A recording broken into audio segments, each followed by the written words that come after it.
بسم اللہ الرحمن الرحیم۔ اعوذ باللہ من الشیطان الرجیم، بسم اللہ الرحمن الرحیم۔ السلام علیکم۔ آج آپ کا میزبان ڈاکٹر کاشف بشیر تفہیم القرآن سیریز کی قسط نمبر 413 کے ساتھ آپ کے سامنے حاضر خدمت ہے، جس میں ہم انشاءاللہ العزیز سورہ سبا کی آیت نمبر 10 سے لے کر 13 تک کا ترجمہ اور تفسیر آپ کے سامنے پیش کریں گے، اور اس حصے کا موضوع ہے حضرت داؤد علیہ السلام۔ بسم اللہ الرحمن الرحیم۔ وَلَقَدْ آتَيْنَا دَاوُودَ مِنَّا فَضْلًا یا جبال اوبی معہ والطیر وَأَلَنَّا لَهُ الْحَدِيدَ۔ ترجمہ: ہم نے داؤد علیہ السلام کو اپنے ہاں سے بڑا فضل عطا کیا، ہم نے حکم دیا کہ اے پہاڑوں اس کے ساتھ ہم آہنگی کرو، اور یہی حکم ہم نے پرندوں کو دیا، ہم نے لوہے کو اس کے لیے نرم کر دیا۔ ہم نے داؤد کو اپنے ہاں سے بڑا فضل عطا کیا تھا۔ تفسیر میں آتا اشارہ ہے ان بے شمار عنایات کی طرف جن سے اللہ تعالیٰ نے حضرت داؤد علیہ السلام کو نوازا تھا۔ وہ بیت اللحم کے رہنے والے قبیلہ یہودا کے ایک معمولی نوجوان تھے۔ فلسطینیوں کے خلاف ایک مارکے میں جالوت جیسے گرانڈیل دشمن کو قتل کر کے یکا یک وہ بنی اسرائیل کی آنکھوں کا تارا بن گئے۔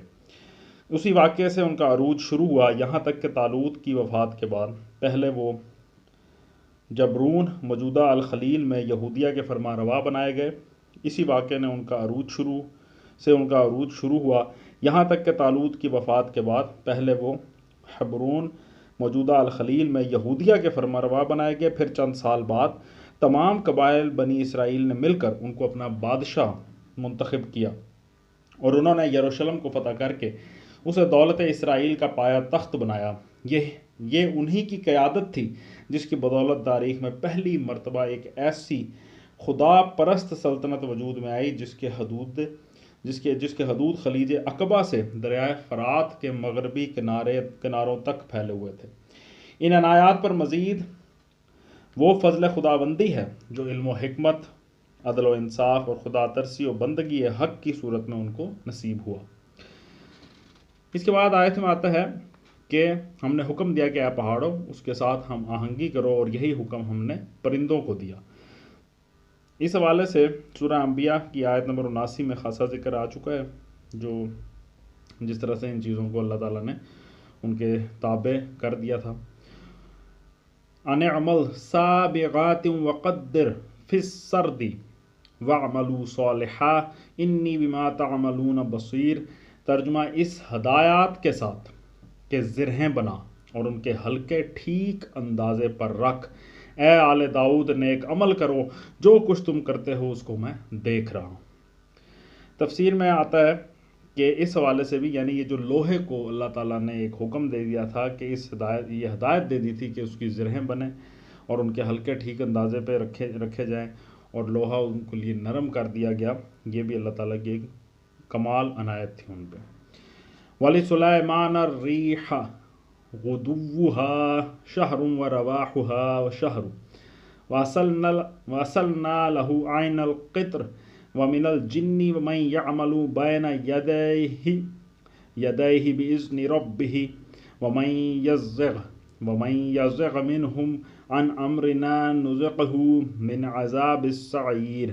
ترجمہ: اور سلیمان علیہ السلام کے لیے ہم نے ہوا کو مسخر کر دیا، صبح کے وقت اس کا چلنا 1 مہینے کی راہ تک، اور شام کے وقت اس کا چلنا 1 مہینے کی راہ تک۔ ہم نے اس کے لیے پگھلے ہوئے تانبے کا چشمہ بہا دیا، اور ایسے جن اس کے تابع کر دیے جو اپنے رب کے حکم سے اس کے آگے کام کرتے تھے۔ ان میں سے جو ہمارے حکم سے سرتابی کرتا اس کو ہم بھڑکتی ہوئی آگ کا مزہ چکھاتے۔ اس آیت میں حضرت سلیمان علیہ السلام کے حوالے سے بات ہوئی اور ہوا کو مسخر کر دیا گیا، جس حوالے سے تفسیر میں آتا ہے کہ اس حوالے سے بھی سورہ انبیاء میں آیت نمبر 81 میں خاصی تشریح آ چکی ہے۔ آگے آتا ہے کہ ہم نے اس کے لیے پگھلے ہوئے تانبے کا چشمہ بہا دیا۔ تفسیر میں آتا ہے بعض مقدم یعنی قدیم مفسرین نے اس کا مطلب یہ لیا ہے کہ زمین سے ایک چشمہ حضرت سلیمان علیہ السلام کے لیے پھوٹ نکلا تھا، جس میں سے پانی کے بجائے پگھلا ہوا تانبا بہتا تھا۔ لیکن آیت کی دوسری تعویل یہ بھی ہو سکتی ہے کہ حضرت سلیمان علیہ السلام کے زمانے میں تانبے کو پگھلانے اور اس سے طرح طرح کی چیزیں بنانے کا کام اتنے بڑے پیمانے پر کیا گیا کہ گویا وہاں تانبے کے چشمے بہہ رہے تھے۔ اس کے بعد آیت میں آیا کہ ایسے جن اس کے تابع کر دیے جو اپنے رب کے حکم سے اس کے آگے کام کرتے تھے۔ تفسیر میں آتا ہے یہ جن جو حضرت سلیمان علیہ السلام کے لیے مسخر کیے گئے تھے، آیا یہ دہقانی اور کوہستانی انسان تھے یا واقعی وہی جن تھے جو ایک پوشیدہ مخلوق کی حیثیت سے دنیا بھر میں جانی جاتی ہے؟ اس مسئلے پر بھی سورہ انبیاء اور سورہ نمل کی تفسیر میں خاصی بحث آ چکی ہے۔ يعملون له ما يشاء من محاريب وتماثيل وجفان كالجواب وقدور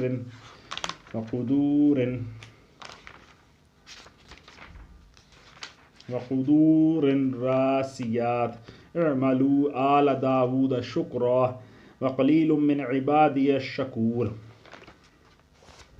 ترجمہ: وہ اس کے لیے بناتے تھے جو کچھ وہ چاہتا، اونچی عمارتیں، تصویریں، بڑے بڑے حوض جیسے لگن اور اپنی جگہ سے نہ ہٹنے والی بھاری دیگیں۔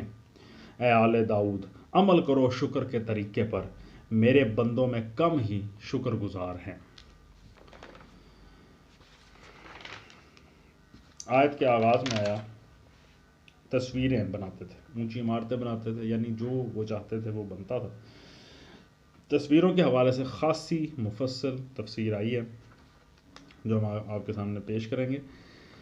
تصویریں، اصل میں جو لفظ استعمال ہوا آیت میں وہ ہے تماثیل، جو تمثال کی جمع ہے۔ تمثال عربی زبان میں ہر اس چیز کو کہتے ہیں جو کسی قدرتی شے کے مشابہ بنائی جائے، قطع نظر اس سے کہ وہ کوئی انسان ہو یا حیوان، کوئی درخت ہو یا پھول یا دریا یا کوئی دوسری بے جان چیز۔ تمثال نام ہے ہر اس مصنوعی چیز کا جو خدا کی بنائی ہوئی کسی چیز کی مانند بنائی گئی ہو۔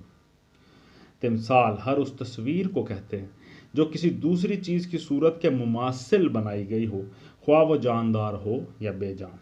یہ تمثال کی تعریفیں ہیں جو آپ کے سامنے پیش کی۔ اس بنا پر قرآن مجید کے اس بیان سے یہ لازم نہیں آتا کہ حضرت سلیمان علیہ السلام کے لیے جو تماثیل بنائی جاتی تھیں وہ ضرور انسانوں اور حیوانوں کی تصاویر یا ان کے مجسمے ہی ہوں گے۔ ہو سکتا ہے کہ وہ پھول پتیاں اور قدرتی مناظر اور مختلف قسم کے نقش و نگار ہوں جن سے حضرت سلیمان علیہ السلام نے اپنی عمارتوں کو آراستہ کیا ہو۔ غلط فہمی کا منشا بعض مفسرین کے یہ بیانات ہیں کہ حضرت سلیمان علیہ السلام نے انبیاء علیہ السلام اور ملائکہ کی تصویریں بنوائی تھیں۔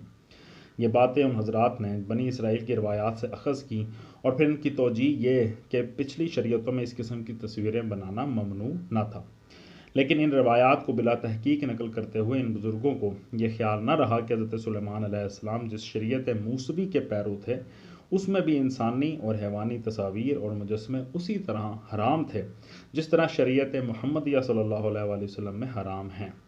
اور وہ یہ بھی بھول گئے کہ بنی اسرائیل کے ایک گروہ کو حضرت سلیمان علیہ السلام سے جو عداوت تھی اس کی بنا پر انہوں نے جناب کو شرک و بت پرستی اور جادوگری اور زنا کے بدترین الزامات سے متہم کیا۔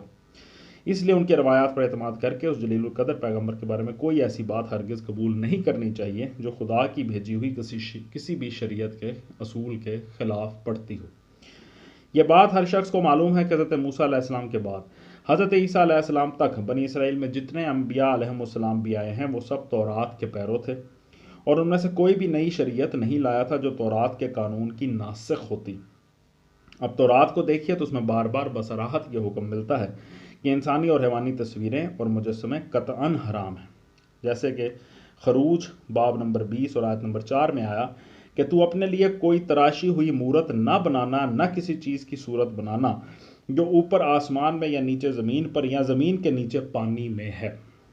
اسی طرح احبار کے باب نمبر 26 کی آیت نمبر 1 کہتی ہے تم اپنے لیے بت نہ بنانا اور نہ تراشی ہوئی مورت یا لاٹ اپنے لیے کھڑی کرنا اور نہ اپنے ملک میں کوئی شبیہ دار پتھر رکھنا کہ اسے سجدہ کرو۔ ان صاف اور صریح احکام کے بعد یہ بات کیسے مانی جا سکتی ہے کہ حضرت سلیمان علیہ السلام نے انبیاء علیہ السلام اور ملائکہ کی تصویریں یا ان کے مجسمے بنانے کا کام جنوں سے لیا ہوگا؟ اور یہ بات آخر ان یہودیوں کے بیان پر اعتماد کر کے کیسے تسلیم کر لی جائے جو حضرت سلیمان علیہ السلام پر یہ الزام لگاتے ہیں کہ وہ اپنی مشرک بیویوں کے عشق میں مبتلا ہو کر بت پرستی کرنے لگے تھے، معاذ اللہ۔ اس کا ریفرنس ہے سلاطین باب نمبر 11۔ تاہم مفسرین نے تو بنی اسرائیل کی یہ روایات نقل کرنے کے ساتھ اس امر کی صراحت کر دی تھی کہ شریعت محمدیہ صلی اللہ علیہ وسلم میں یہ فعل حرام ہے، اس لیے اب کوئی شخص حضرت سلیمان علیہ السلام کی پیروی میں تصویریں اور مجسمے بنانے کا مجاز نہیں ہے۔ لیکن موجودہ زمانے کے بعض لوگوں نے جو اہل مغرب کی تقلید کرتے ہیں اس میں مصوری و بت تراشی کو حلال کرنا چاہتے ہیں۔ قرآن مجید کی اس آیت کو اپنے لیے دلیل ٹھہرا لیا۔ وہ کہتے ہیں کہ جب ایک پیغمبر نے یہ کام کیا ہے اور اللہ تعالیٰ نے خود اپنی کتاب میں اس فعل کا ذکر بھی کر دیا اور اس پر کسی ناپسندیدگی کا اظہار بھی نہیں فرمایا ہے تو اسے لازماً حلال ہی ہونا چاہیے۔ ان مقلدین مغرب کا یہ استدلال دو وجوہ سے غلط ہے۔ اول یہ کہ لفظ تماثیل جو قرآن مجید میں استعمال کیا گیا انسانی اور حیوانی تصاویر کے معنی میں صریح نہیں ہے، بلکہ اس کا اطلاق غیر جاندار اشیاء کی تصویروں پر بھی ہوتا ہے۔ اس لیے محض اس لفظ کے سہارے یہ حکم نہیں لگایا جا سکتا کہ قرآن کی روح سے انسانی اور حیوانی تصاویر حلال ہیں۔ دوسرے یہ کہ نہایت کثیر التعداد اور قوی الاسناد اور متواتر المعنی احادیث سے یہ ثابت ہے کہ نبی صلی اللہ علیہ وسلم نے ذی روح اشیاء کی تصویریں بنانا اور رکھنے کو قطعی حرام قرار دیا ہے۔ اس معاملے میں جو ارشادات حضور صلی اللہ علیہ وآلہ وسلم سے ثابت ہیں اور جو آثار اکابر صحابہ سے منقول ہوئے ہیں انہیں ہم یہاں نقل کرتے ہیں۔ نمبر 1، ام المومنین حضرت عائشہ رضی اللہ تعالیٰ عنہ سے مروی ہے کہ حضرت ام حبیبہ اور حضرت ام سلمہ رضی اللہ عنہا نے حبش میں ایک کنیسہ دیکھا تھا جس میں تصویریں تھیں۔ اس کا ذکر انہوں نے نبی صلی اللہ علیہ وآلہ وسلم سے کیا۔ حضور صلی اللہ علیہ وآلہ وسلم نے فرمایا ان لوگوں کا حال یہ تھا کہ جب ان میں کوئی صالح شخص ہوتا تو اس کے مرنے کے بعد وہ اس کی قبر پر ایک عبادت گاہ بناتے اور اس میں یہ تصویریں بنا لیا کرتے تھے۔ یہ لوگ قیامت کے روز اللہ کے نزدیک بدترین خلائق قرار پائیں گے۔ پھر ابو حذیفہ کا بیان ہے کہ رسول اللہ صلی اللہ علیہ وسلم نے مصور پر لعنت فرمائی۔ اس کے بعد سعید بن ابی الحسن کہتے ہیں کہ میں ابن عباس رضی اللہ تعالیٰ عنہ کے پاس بیٹھا تھا، اتنے میں ایک شخص آیا اور اس نے کہا کہ اے ابو عباس، میں ایک ایسا شخص ہوں جو اپنے ہاتھوں سے روزی کماتا ہے اور میرا روزگار تصویریں بنانا ہے۔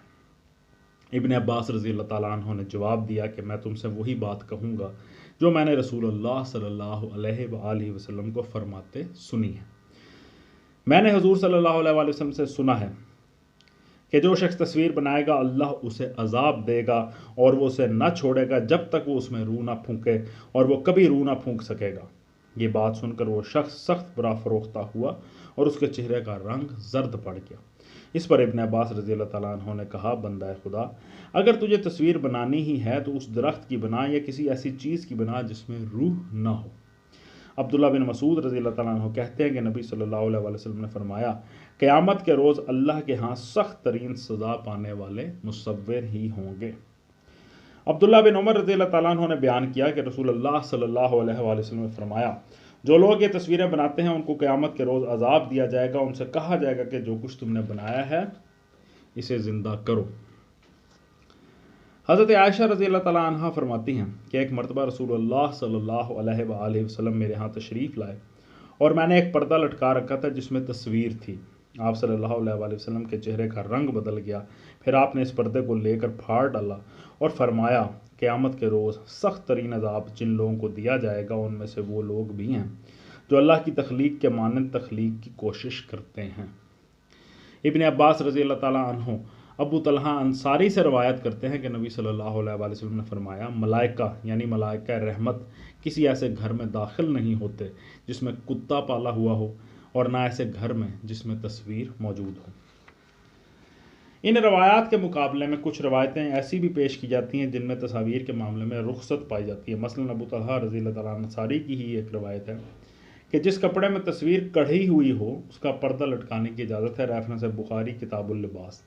پھر حضرت عائشہ رضی اللہ تعالیٰ عنہ کی یہ روایت کہ تصویر دار کپڑے کو پھاڑ کر جب انہوں نے گدا بنا لیا تو حضور صلی اللہ علیہ وآلہ وسلم نے اسے بچھانے سے منع نہیں فرمایا، ریفرنس ہے مسلم کتاب اللباس۔ پھر سالم رضی اللہ تعالیٰ عنہ بن عبداللہ بن عمر کی یہ روایت کے ممانعت اس تصویر کی ہے جو نمایاں مقام پر نصب کی گئی ہو، نہ کہ اس تصویر کی جو فرش کے طور پر بچھا دی گئی ہو، ریفرنس ہے مسند احمد۔ لیکن ان میں سے کوئی حدیث بھی دراصل ان احادیث کی تردید نہیں کرتی جو اوپر نقل کی گئی۔ جہاں تک تصویر بنانے کا تعلق ہے اس کا جواز ان میں سے کسی حدیث سے بھی نہیں نکلتا۔ ان حدیث سے آخر اس پوری ثقافت کا جواز کیسے نکالا جا سکتا ہے جو تصویر کشی اور مجسمہ سازی کے آرٹ کو تہذیب انسانی کا قابل فخر کمال قرار دیتی ہیں اور اسے مسلمانوں میں رواج دینا چاہتی ہیں۔ تصاویر کے معاملے میں نبی صلی اللہ علیہ وآلہ وسلم نے آخر کار امت کے لیے جو ضابطہ چھوڑا ہے اس کا پتہ اکابر صحابہ کے اس طرز عمل سے چلتا ہے جو انہوں نے اس باب میں اختیار کیا۔ اسلام میں یہ اصول مسلم ہے کہ معتبر اسلامی ضابطہ وہی ہے جو تمام تدریجی احکام اور ابتدائی رخصتوں کے بعد حضور صلی اللہ علیہ وآلہ وسلم نے اپنے آخری عہد میں مقرر کر دیا ہو، اور حضور صلی اللہ علیہ وآلہ وسلم کے بعد اکابر صحابہ کا کسی طریقے پر عمل درآمد کرنا اس بات کا ثبوت ہے کہ اسی طریقے پر حضور صلی اللہ علیہ وآلہ وسلم نے امت کو چھوڑا تھا۔ اب دیکھیے کہ تصویروں کے ساتھ مقدس گروہ کا یہ کیا برتاؤ تھا۔ حضرت عمر رضی اللہ تعالیٰ عنہ نے عیسائیوں سے کہا کہ ہم تمہارے کنیسوں میں اس لیے داخل نہیں ہوتے کہ ان میں تصویریں ہیں۔ ابن عباس رضی اللہ تعالیٰ عنہ گرجا میں نماز پڑھ لیتے تھے مگر کسی ایسے گرجا میں نہیں جس میں تصویریں ہوں۔ ابو الحیاج اسدی کہتے ہیں کہ حضرت علی رضی اللہ تعالیٰ عنہ نے مجھ سے کہا کہ نہ بھیجوں میں تم کو اس مہم پر جس پر رسول اللہ صلی اللہ علیہ وآلہ وسلم نے مجھے بھیجا تھا، اور وہ یہ ہے کہ تم کوئی مجسمہ نہ چھوڑو جسے توڑ نہ دو، اور کوئی اونچی قبر نہ چھوڑو جسے زمین کے برابر نہ کر دو، اور کوئی تصویر نہ چھوڑو جسے مٹا نہ دو۔ اس کا ریفرنس ہے مسلم کتاب الجنائز، نسائی میں بھی کتاب الجنائز۔ حنش الکنانی کہتے ہیں کہ حضرت علی رضی اللہ تعالیٰ عنہ نے اپنی پولیس کے کوتوال سے کہا کہ تم جانتے ہو میں کس مہم پر تمہیں بھیج رہا ہوں؟ اس مہم پر جس پر رسول اللہ صلی اللہ علیہ وآلہ وسلم نے مجھے بھیجا تھا، یہ کہ میں ہر تصویر کو مٹا دوں اور ہر قبر کو زمین کے برابر کر دوں۔ مسند احمد۔ اسی ثابت شدہ اسلامی ضابطے کو فقہائے اسلام نے تسلیم کیا ہے اور اسے قانون اسلامی کی ایک دفعہ قرار دے دیا ہے۔ اب بعض لوگ یہ استدلال کرتے ہیں کہ اسلام میں تصویر کی حرمت کا محض حکم شرک و بت پرستی کو روکنے کی خاطر دیا گیا تھا اور اب اس کا کوئی خطرہ نہیں ہے، لہٰذا یہ حکم باقی نہیں رہنا چاہیے، لیکن یہ استدلال بالکل غلط ہے۔ اول تو احادیث میں کہیں یہ بات نہیں کہی گئی کہ تصاویر صرف شرک و بت پرستی کے خطرے سے بچانے کے لیے حرام کی گئی ہیں۔ دوسرے، یہ دعویٰ بھی بالکل بے بنیاد ہے کہ اب دنیا میں شرک و بت پرستی کا خاتمہ ہو گیا ہے۔ آج خود بر عظیم ہند و پاکستان میں کروڑوں بت پرست مشرکین موجود ہیں۔ دنیا کے مختلف خطوں میں ہر طرح سے شرک ہو رہا ہے، اور عیسائی اہل کتاب بھی حضرت عیسیٰ علیہ السلام، حضرت مریم علیہ السلام اپنے متعدد اولیاء کی تصاویر اور مجسموں کو پوج رہے ہیں۔ حتیٰ کہ مسلمانوں کی ایک بہت بڑی تعداد بھی مخلوق پرستی کی آفتوں سے محفوظ نہیں ہے۔ ہم بھی پوسٹر شوسٹر لگاتے ہیں گھروں میں۔ اللہ تعالیٰ اس سے بچائے، بڑی مشکل معاملہ ہے۔ اچھا جی، اس آیت میں دوسری ایک بات آئی بھاری دیگیں۔ تفسیر میں آتا ہے، اس سے معلوم ہوتا ہے کہ حضرت سلیمان علیہ السلام کے ہاں بہت بڑے پیمانے پر مہمان نوازی ہوا کرتی تھی، اور بڑے بڑے حوض جیسے لگن اس لیے بنائے گئے تھے کہ ان میں لوگوں کے لیے کھانا نکال کر رکھا جائے، اور بھاری دیگیں اس لیے بنوائی گئی تھیں کہ ان میں بیک وقت ہزاروں آدمیوں کے لیے کھانا پک سکے۔ اے آل داؤد عمل کرو شکر کے طریقے پر۔ تفسیر میں آتا ہے یعنی شکر گزار بندوں کی طرح کام کرو۔ جو شخص نعمت دینے والے کا احسان محض زبان سے مانتا ہو مگر اس کی نعمتوں کو اس کی مرضی کے خلاف استعمال کرتا ہو، اس کا محض زبانی شکریہ بے معنی ہے۔ اصل شکر گزار بندہ وہی ہے جو زبان سے بھی نعمت کا اعتراف کرے اور اس کے ساتھ منعم کی یعنی نعمت عطا کرنے والے کی عطا کردہ نعمتوں سے وہی کام بھی لے جو منعم کی مرضی کے مطابق ہو، یعنی نعمتوں کو بھی استعمال کرے تو اللہ کی مرضی کے مطابق۔ صدق اللہ العلی العظیم۔ الحمدللہ آج ہم نے سورہ سبا کی آیت نمبر 13 تک کا ترجمہ اور تفسیر آپ کے سامنے پیش کیا۔ اللہ تعالیٰ کا لاکھ لاکھ شکر ہے کہ اس کی مہربانی سے یہ سلسلہ چل رہا ہے، اور اللہ سے دعا ہے کہ اللہ تعالیٰ ہمیں اس میں استقامت عطا فرمائے اور ہمیں اس کی برکت سے نیک اور سیدھے راستے پہ چلنے کی کوشش کرنے کی توفیق ملتی رہے۔ اسی دعا کے ساتھ آپ سے اجازت چاہیں کہ اپنا بہت خیال رکھیں۔ آپ لوگوں کا بہت بہت شکریہ۔ اللہ حافظ۔